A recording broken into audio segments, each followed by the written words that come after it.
தூத்துக்குடியில் அடையல் ராஜரத்ன நாடார் மக்கள் நல அறக்கட்டளை சார்பில் மழை வெள்ளத்தால் பாதிக்கப்பட்ட 2000 குடும்பத்திற்கு அரிசி உள்ளிட்ட நிவாரணப் பொருட்களை அறக்கட்டளை தலைவர் ஸ்டீபன் செந்தமிழ் பாண்டியன் வழங்கினார்.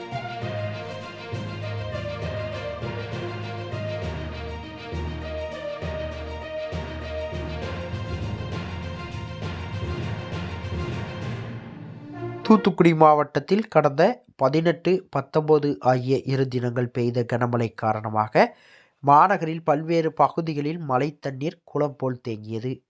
இதனால் பொதுமக்களின் இயல்பு வாழ்க்கை பாதிக்கப்பட்டது.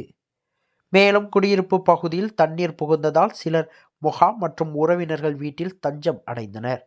மேலும் பாதிக்கப்பட்டவர்களுக்கு பல்வேறு தன்னார்வ தொண்டு நிறுவனங்கள் உதவிகள் செய்து வருகின்றன. இந்த நிலையில் அடையல் ராஜரத்ன நாடார் மக்கள் நல அறக்கட்டளை சார்பில் சத்யா நகர், கால்டுவெல் காலனி, ராஜபாண்டி நகர், செல்சினி காலனி, எம்ஜிஆர் நகர் உள்ளிட்ட பல்வேறு பகுதிகளில் சுமார் 2000 குடும்பங்களுக்கு தலா 5 கிலோ அரிசி உள்ளிட்ட நிவாரணப் பொருட்களை அறக்கட்டளை தலைவர் ஸ்டீபன் செந்தமிழ் பாண்டியன் இன்று வழங்கினார். மேலும் வீடு வீடாக சென்று குடும்பத்தினருக்கு ஆறுதல் கூறி இந்த நிவாரணப் பொருட்களை அவர் வழங்கினார். இந்த நிகழ்வில் அறக்கட்டளை நிர்வாகி வின்ஸ்டன், ஜீவா, மாரியப்பன், மீனா, அருள், பாப்பா, கன்னிமுத்து, மணிமாறன், முருகன், கன்னியம்மாள் உள்ளிட்டோர் கலந்து கொண்டனர்.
செய்திகளை உடனுக்குடன் தெரிந்து கொள்ள உங்கள் கரம் டிவியை சப்ஸ்கிரைப் செய்யுங்கள்.